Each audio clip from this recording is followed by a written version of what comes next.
And Focus Now, Senator John Cornyn, Republican of Texas, member of the Foreign Relations, Intelligence, and Judiciary Committees. Great to have you in Focus.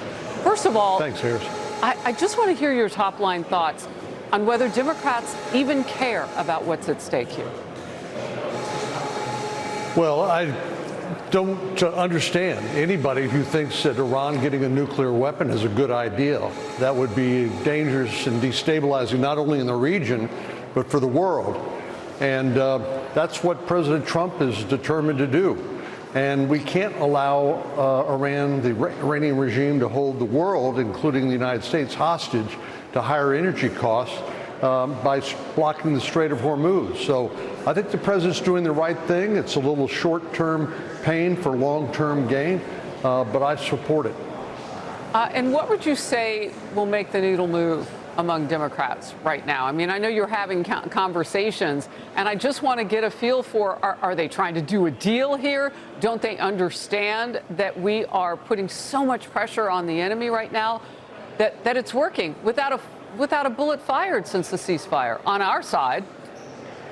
I think it's reflexive opposition to President Trump. Trump derangement syndrome, as it's been called. We're not having discussions with Democrats because they simply are not willing to come to the table and tell us, what's your solution? If you don't want them to get a nuclear weapon, you tell us what you would do, and they have nothing to say. Well, I hope they didn't go back to reflexive cash from Biden and Obama and all that, because that didn't work. The Trump administration is approaching the war on Iran's regime from two fronts: the military and what the administration is now calling Operation Economic Fury. Here's Treasury Secretary Scott Bessent. We have told countries that if you are buying Iranian oil, that if Iranian money is sitting in your banks, we are now willing to apply secondary sanctions, which is a very stern measure. And the Iranians should know that this is going to be the financial equivalent of what we saw in the kinetic activities.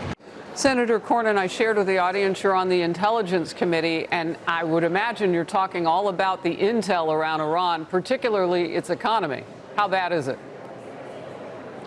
Well, the oil that they sell, in spite of the sanctions which are already in place through the Ghost Fleet, they work with countries like Venezuela, the Russians, and the Chinese, who import 70% of their oil.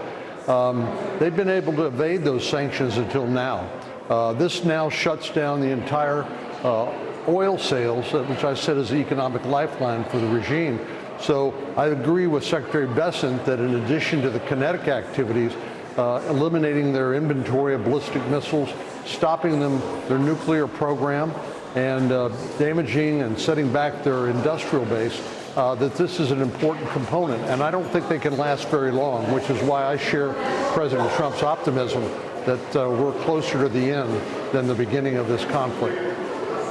Sir, it is great to have you on the program today. Thank you very much. Thank you. Thank you very much.